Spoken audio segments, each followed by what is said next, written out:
पहले क़ाइल ये चलते हैं कराची, जहाँ NA 240 का ज़िमनी इंतखाब है। नामालूम अफराद आज लांडी में बिलखुसूस एक बार फिर से सरगर्म अमल दिखाई दिए। फायरिंग के वाक़यात रिपोर्ट हुए हैं, दर्जन भर अफराद के ज़ख्मी होने की इत्तलात हैं। और ये ज़िमनी इंतखाब जो हो रहा था, यहाँ टर्न आउट भी फिर इसी वजह से इंतहाई कम देखने को मिला है। PSP रहनुमा अनीस क़ाइम खानी की गाड़ी पर फायरिंग के वाक़यात भी रिपोर्ट हुए। TV आपने देखा सर, ख़बरें देखी हैं आपने। ये कराची तो आज किसी पुराने कराची की हल्की सी शबीह दे रहा था अनफॉर्चुनेटली ज़िमनी इंतखाब के हंगाम। बड़ा अफसोसनाक था। इंतज़ामिया जो है उसको जितना चौकस होना चाहिए था उतना नज़र नहीं आई। लेकिन वहाँ तो मेरा ख्याल है कि हमारे मुस्तफ़ा कमाल साहब की पार्टी, क्या उसका नाम है, PSP पाक सरज़मीन पार्टी, और MQM और तहरीक लब्बैक भी बड़ी सरगर्म थी। तो लगता है इन तीनों के दरमियान मामला हो रहा था। पता नहीं अब इस वक्त गिनती शुरू है। टर्न आउट इंतहाई कम रिपोर्ट हुआ। फैसल खान साहब हमारे कॉरेस्पॉन्डेंट हैं कराची से, आज दिन भर इस मामले को देखते रहे। फैसल, ये बदअमनी की किस इलाके में हुई, किस वजह से हुई, अब सूरत हाल कैसी है, और अब गिनती से अगर आप शुरू कर लें कि ताज़ा नताइज क्या बताते हैं?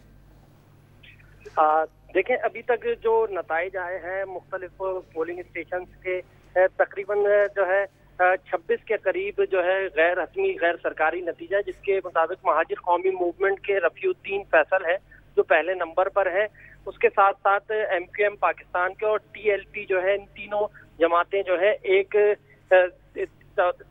2 3 नंबर पर इस तरह चल रही हैं। तो जहाँ तक पूरे दिन का मामला है, पूरे दिन जो है पोलिंग तो इंतहाई कम रही, क्योंकि एक तो वर्किंग डे था, उसके बाद जो है ये ज़िमनी इंतखाबात थे, और सबसे ज्यादा कशीदगी जो रही वो लांडी 6 नंबर के इलाके में रही। ये पूरा दिन पुरअमन तरीके से पोलिंग होती रही थी जितनी भी हुई, लेकिन 4 बजे के बाद मुख्तलिफ सियासी जमातों के कारकुनान आमने सामने हुए, जिसके बाद फायरिंग का तबादला हुआ और 12 के करीब जो है अफराद जख्मी हुए, जबकि एक शख्स 65 साल जिनकी शनाख्त जो है सैफुद्दीन के नाम से हुई, उनका इंतकाल हो गया।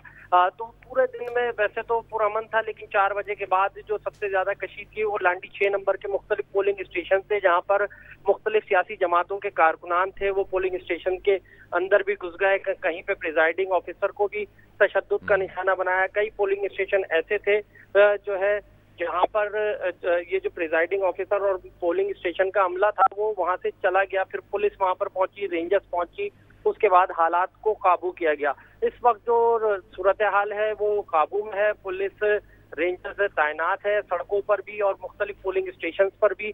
जो इंतहाई हसास पोलिंग स्टेशन करार दिए गए थे, उधर ज्यादा तादाद में जो है पुलिस और रेंजर्स की नफरी तैनात है। अच्छा फैसल, ये आपने नताइज की बात की तो आपने बताया मुहाजिर कौमी मूवमेंट के जो यहाँ पर उम्मीदवार हैं वो लीड में हैं। ये तो PSP या MQM या TLP के लिए एक सरप्राइजिंग एलिमेंट है, या यही एक्सपेक्ट किया जा रहा था?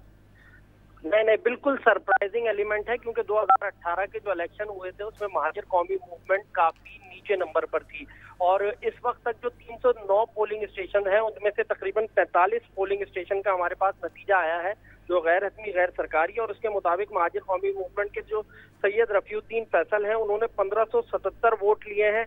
दूसरे नंबर पे तहरीक लब्बैक के शहजाद हैं जो 1300 वोट लेकर दूसरे नंबर पर हैं, जबकि MQM पाकिस्तान के मोहम्मद अबू बकर 1246 वोट लेकर तीसरे नंबर पर। ये हैरानकुन नताइज है इस हवाले से कि 45 पोलिंग स्टेशन का रिजल्ट आया है, और MQM पाकिस्तान जो हमेशा से इसकी एक बड़ी ये सीट भी उसी थी, इकबाल साहब यहाँ पे थे जो फौत हो गए, जिनकी वजह से खाली हुई।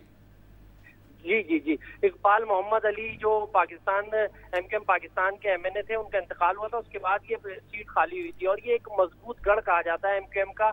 लेकिन इस दफा हैरानकुन तौर पर अभी तक 45 पोलिंग स्टेशन में MQM तीसरे नंबर पर, वरना अमूमन जो शुरू के नताइज आ रहे होते हैं उससे बखूबी अंदाजा हो जाता है। बहुत शुक्रिया आपका फैसल खान। देखिए जी, ये भी दिलचस्प नतीजा। मुहाजिर कौमी मूवमेंट जो है, असल मुहाजिर कौमी मूवमेंट तो मुत्तहिदा कौमी मूवमेंट हो गई थी ना, तो मुहाजिर कौमी मूवमेंट अभी मौजूद है, वहाँ अपना वजूद दिखा रही है। तो चलिए इस पे नज़र हम रखेंगे सर।